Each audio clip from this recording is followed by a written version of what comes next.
ሰላም እንዴት ናችሁ? የኢየሱስ ስም የተባረከ ይሁን። ኢየሱስ ብቻውን ያድናል። እንግዲህ ምንም ማድረግ አይቻልም። ስሙ ይሄንን ጉድ ላይክ በማድረግ ጀምሩ። ስሙ ባላይ ሶኖሪያ ግፋታይ ሶኖሪያ ባላይ ሶኖሪያ አብር ሳይረና ግዴት ይሄድ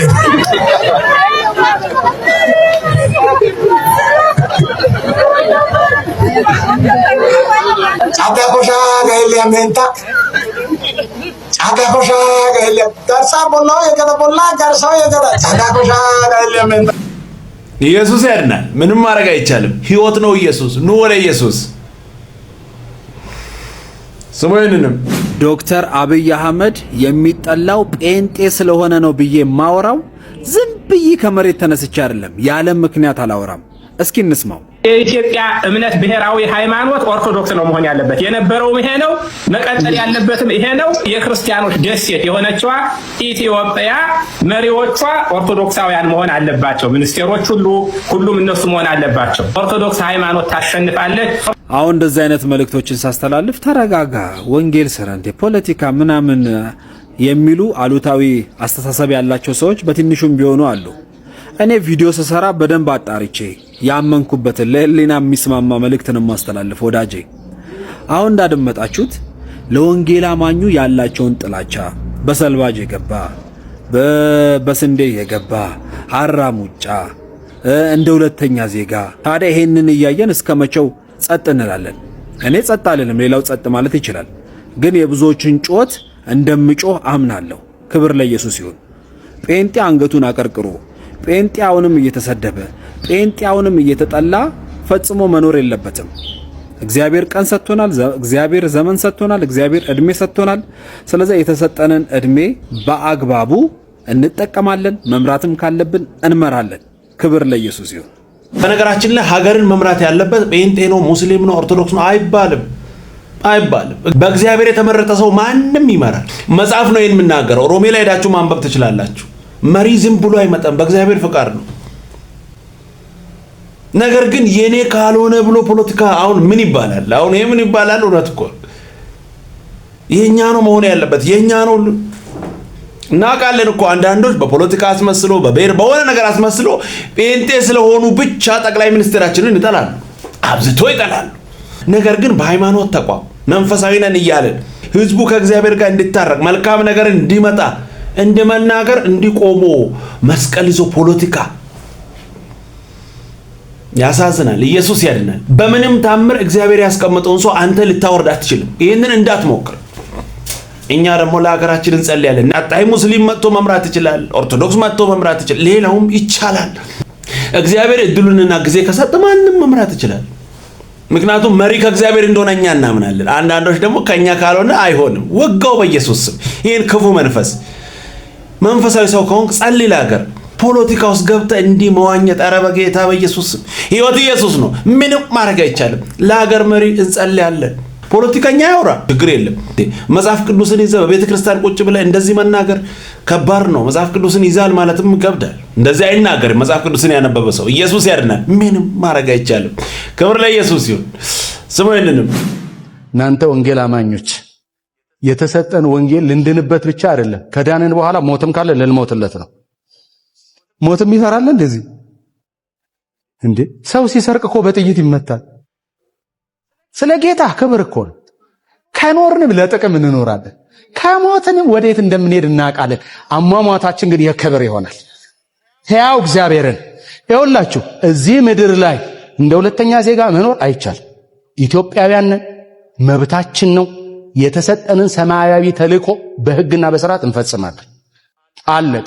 ወደ ኋላ የምንልበት ጉዳይ የለም። አንተ እንደዚህ ልብስ ለብሰህ አደባባይ መቆም ያሳፍራል እንዴ? እሱ እኮ እርቃኑ ደሙን ያፈሰሰው።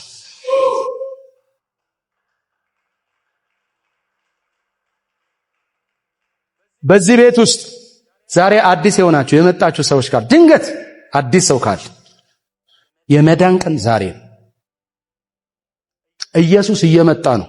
ሰማዩ እያቅላላን፣ አየሩ እየከበደን፣ እንደ ባለፈው ጊዜ ኢየሱስ ይመጣል ምናምን አረ እየመጣ ነው። የሴቷ ሙሽራ ቤተሰብ ወንዱ ሙሽራ እንደመጣ በምንድን ነው የሚያውቁት? በክላክስ ሲል እየመጣ ነው ሙሽራው ይላሉ። ማቴዎስ 24 እኮ ኢፕ እያለ አይታል። ወንጌሉ ክላክስ እያሰማ ነው። ጌታ እየመጣ ነው። ጊዜ የለም። ጌታንም አታውቁ በዚህ ያላችሁ፣ ምናልባት ደግሞ በዚህ ሚዲያ የምትከታተሉ በያላችሁበት፣ ይሄ የመጨረሻው ዘመን አይደለም፣ የመጨረሻው መጨረሻ ዘመን። ነገር አልቋል፣ ተጠናቋል። ወደ ኢየሱስ መተን በዚህ ደም ታጥበን የእግዚአብሔር ልጅ ካልሆነን በድፍረት ነው የምንናገረው፣ መዳረሻው ሲኦል፣ መዳረሻው ሲኦል።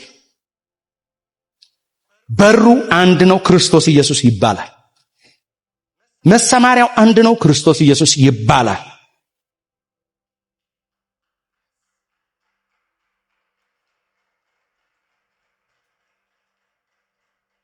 ስለዚህ በዚህ ካላችሁ ተነሱ፣ እንጸልይላችሁ፣ ጌታን ተቀበሉ።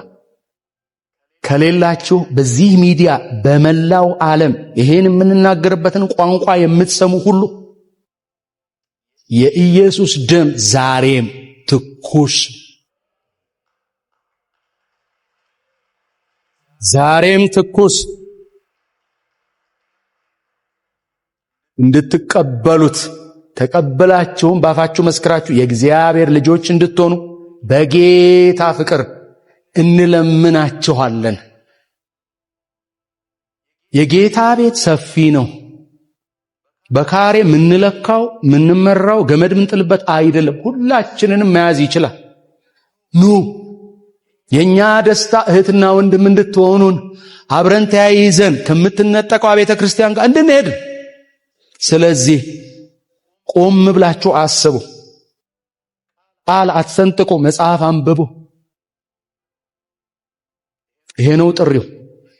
ደግሜ ላለው የኢየሱስ ደም ዛሬም ትኩስ፣ የኢየሱስ ደም ዛሬም ትኩስ ነው።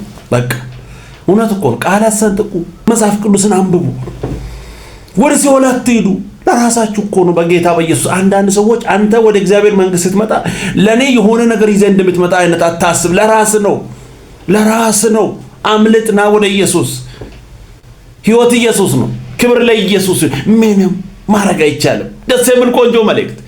ኢየሱስ ያድናል። ሰውየንም ኢየሱስ በቅርብ ይመጣል። እስኪመለስ ድረስ ደግሞ ስለሱ ብቻ እያወራን እንጠብቀዋለን። ስለሱ ብቻ እያወራን ፊት ለፊት እናገኘዋለን። ኢየሱስ ኢየሱስ ኢየሱስ ኢየሱስ እያሉ ድንገት የሆነ ቀን አቤት ይላል። ከሰማይ ብቅ ይላል። አቤት ይላል። ሰርፕራይዝ ካረገን በመመለሱ ያረገናል። የማይመሽበት ሀገር እንገባለን። ነገ የሚባል የሌለበት ለዘላለም የምንኖርበት የማይረበሽ የማይበጠበጥ ከተማ ለዘላለም ከምንወደው ከሚናፍቀን ከኢየሱስ ጋር ልንኖር እንሄዳለን። ሌላ ተስፋ የለንም፣ ሌላ ክብር የለንም፣ ሌላ የሚያዘምር ምክንያትም የለም። ዓለምን የመናቂያ ጉልበታችን ይሄ። ሰይጣንን የምናዋርደው በዚህ እምነት በህይወት እየኖርን ነው። ይሄ ነው ክርስትና።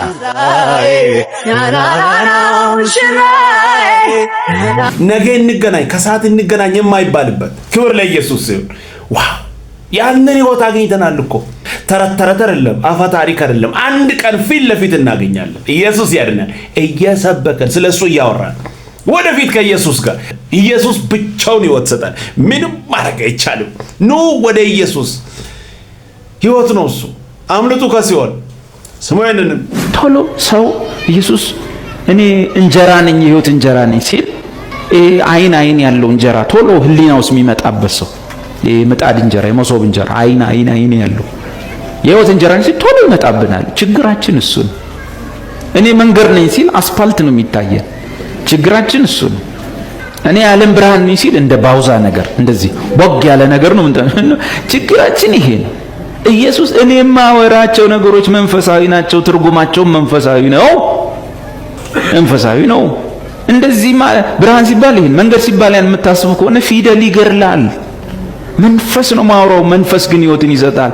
ታዲያ ምንድነው መጽሐፍ ቅዱስ ውስጥ ሁለት ውሃዎች ተጽፈዋል። ሁለት ውሃ ኢየሱስ ከየትኛው ውሃ እንደተወለድን ይነግረንን እናገኛለን። በዛ ውስጥ ሁለት ውሃዎች አሉ። አንደኛው ውሃ ወራጅ ወንዝ ነው፣ እንደ ወንዝ የሚወርድ ውሃ ነው። ሌላኛው ደግሞ የተገደበ ወይም የተከማቸ ኩሬ የምንለው አይነት ውሃ ነው። እነዚህ ሁለት የውሃ አይነቶች የተከማቸ ኦር የሚሄድ ውሃ ሁለቱ መጽሐፍ ቅዱስ ውስጥ ተተርጉመው ተቀምጠዋል። የመጀመሪያው የተከማቸው ወይም የኩሬው ወይም የገንዳው ውሃ እሱ የወንጌል ቃል ወይንም የእግዚአብሔር ቃል 66ቱ መጽሐፍ ቅዱስም ልትሉ ትችላላችሁ፣ ግን መጽሐፍ ቅዱስ የወንጌል ቃል ወይም የእውነት ቃል ይለዋል። ጳውሎስ ደግሞ ቀጥታ የሰበከው የመስቀሉ ቃል ብሎ ነው የሚናገረው። ኢየሱስ ዮሐንስ 3 ላይ የሰበከው ዳግም የሚወልደው ውሃ ማለት ነው። ሁለተኛው ወራጅ ወንዝ ነው፣ አይቆምም፣ ያጅ ነው፣ ወራጅ ነው። እሱ ደግሞ ከአብ ዘንድ ተልኮ የመጣው መንፈስ ቅዱስ ነው። የእግዚአብሔር ቃል በውሃ ተመስሏል። ዮሐንስ 15 ከቁጥር 3 ጀምሮ፣ ኤፌሶን 5 ከቁጥር 25 ጀምሮ። አሁን በሰጧችሁ ጥቅሶች ውስጥ የወንጌሉ ቃል ነው በውሃ የተመሰለው። ይሄኛው ግን ወራጁ መንፈስ ቅዱስ ነው። ዮሐንስ 7 ቁጥር 38 ምን ይላል? በእኔ የሚያምን ሁሉ መጽሐፍ እንዳለ የሕይወት ውሃ ወንዝ ከሆዱ ይፈልቃል አለ። ይህንንም ያለው በእርሱ የሚያምኑት ሁሉ ሊቀበሉት ስላላቸው ስለ መንፈስ ተናገረ። ያኛው ውሃ የእግዚአብሔር ቃል ተብሎ የተተረጎመው ነው። ዮሐንስ 15 ኤፌሶን 5።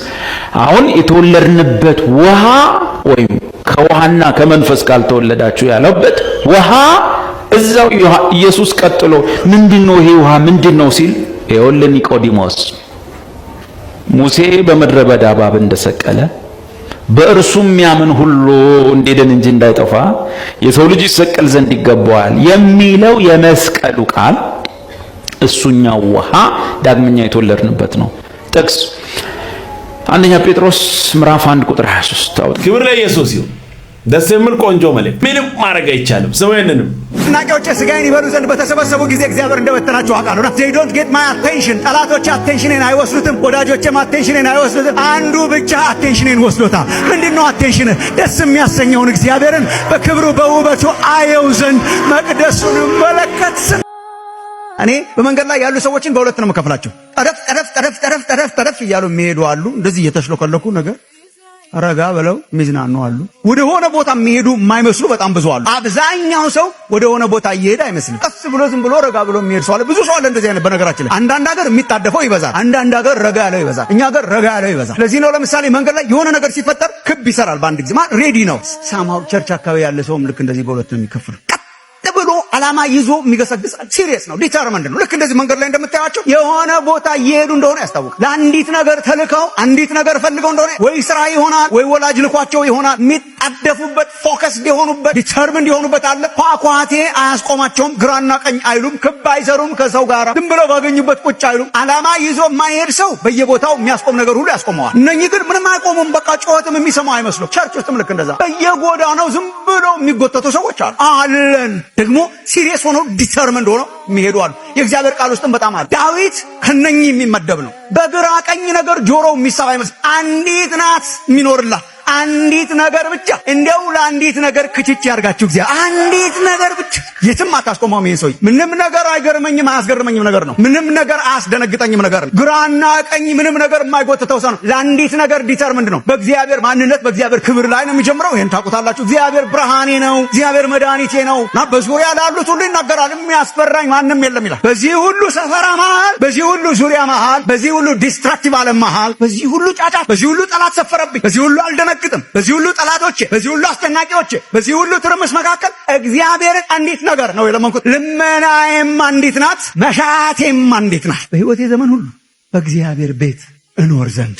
ምንድነው ምኞት? ዝም ብዬ አየው ዘንድ። ማንን? ደስ የሚያሰኘውን የተዋበውን በግርማ የተሞላውን እግዚአብሔር ራሱን አይ ዘንድ። እንዴት ሰው እንደዚህ አይነት ዲተርሚኔሽን! ዝም ብዬ አየው ዘንድ፣ ክብሩን አይ ዘንድ፣ ውበቱን አይ ዘንድ፣ በመቅደሱ እመለከተው ዘንድ፣ በሕይወቴ ዘመን ሁሉ በእግዚአብሔር ቤት እኖር ዘንድ፣ ደስ የሚያሰኘውን እግዚአብሔርን አየው ዘንድ፣ መቅደሱን እመለከት ዘንድ፣ እግዚአብሔርን በቅዱስ ቤተ መቅደሱ ዝም ብዬ አየው ዘንድ። ይህ ሰውዬ ክብ አይሰራም። ጠላቶቼ ያንኳኳሉ። ሰራዊት ቢሰፍርብኝ ልቤ አይፈራም። አስጨናቂዎቼ ስጋዬን ይበሉ ዘንድ በተሰበሰቡ ጊዜ እግዚአብሔር እንደበተናቸው አውቃለሁ። they don't get my attention። ጠላቶቼ አቴንሽኔን አይወስዱትም፣ ወዳጆቼም አቴንሽኔን አይወስዱትም። አንዱ ብቻ አቴንሽኔን ወስዶታል። ምንድነው አቴንሽን? ደስ የሚያሰኘውን እግዚአብሔርን በክብሩ በውበቱ አየው ዘንድ መቅደሱን መለከት ዘንድ። የዳዊት ዲተርሚኔሽን ምን ትፈልጋለህ ስትለው እሱን ራሱ አየው ዘንድ። ወዳጆቼ እግዚአብሔር ይህንን ያርግላችሁ። ዝም ብሎ በየቦታው ብዙ ነገር ፍለጋ የሚንከራተት ህዝብ እንዳትሆኑ። አንተን ነው የምፈልገው። ሁልጊዜ ከእጅ ተቀባይ ሳይሆን እጅህን ሳይሆን አንተን ራስ። ወዳጆቼ እግዚአብሔር ይህንን ያርግላችሁ። ክብር ለኢየሱስ ይሁን። አረ ኢየሱስ ያድናል። በቃ እሱም ብቻ ፍለጋ ተቅበዝብዘን እንዳንቀር። ይሄንንም ያኛውንም አረ ምን ይሰራል? ብቻውን በቂ ነው። ኢየሱስ ያድናል። ደስ የሚል ቆንጆ መልእክት። አቤት አቤት አቤት! ኢየሱስ ያድናል። አረ ኢየሱስ ጌታ ነው። በቃ እሱ ፊቱን ብቻ ያኛውንም ይሄኛውንም ምናምን አረባ ያደክማል። ኢየሱስ ግን ብቻውን ሕይወት ይሰጣል። ደስ የሚል ቆንጆ መልእክት። ክብር ለኢየሱስ ይሁን። ቀጣይ በሌላ እንገናኛለን። ሰብስክራይብ፣ ሼር፣ ላይክ ማድረጋችሁን እንዳትረሱ። ወዳችኋለሁ። ተባረኩ።